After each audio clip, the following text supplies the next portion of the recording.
welcome to my vlog and welcome to my dad. Yan. Hindi yung papang namin na. Sa totoo lang, sobrang bait niyan. Kahit nangangayat na sa pag ano yun. Ano nga tawag dito? Yun bang, kahit nangangayat na sa pagtatrabaho niya, tumitigil kasi sa to. Kumbaga, mabait kasi masyadong tao ito. Kaya, kung ako yung nagsikat, sa totoo lang, proud ako sa mga magulang ko kasi sa totoo lang, supportive yan sila sa akin. Ako lang yung naging basta yun supportive yan silang lahat, mga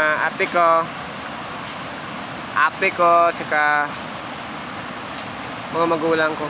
Sa totoo lang, wala, ate ko yung mga ate ko, mga magulang ko. Lumaki ako na walang unang-una. Lumaki ako na walang kuya, yun. Kapatid na lalaki, sa totoo lang. Ang dalawa is, yung isa, mga grade 1 pa yata ako nung namatay siya.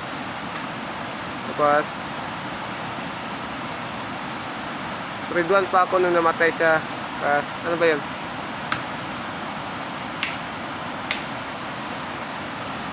Tapos, yung isa, yung pinakapanganay namin,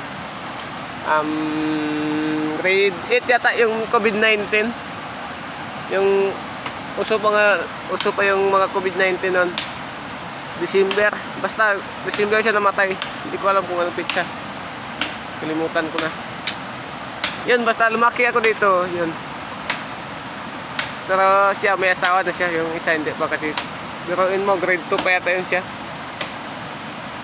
Yun na rin yung dahilan kung bakit umalis talaga kami dun sa aming lupain dun sa itaas. Sa itaas, pero hindi ko pa pakita sa sunod nila. Sa itaas gawa ng, siguro, ang papa namin is yun, na road trip. Siguro lang, pero hindi ko sure. Sana po nagsilbing gabay, nagsilbing, at yun, hindi pala. Sana na-inspira kahit pa paano. Buhay namin dito sa bukid. Kahit sobrang hirap na rin kami. Yun, tumba na yung kawayan, no? Kasi ito, tamaan tayo ng sanga.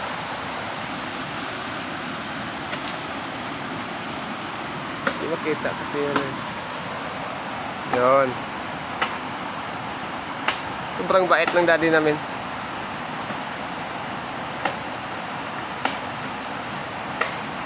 Sana po matulungan niya ka na ma-share itong video ito at saka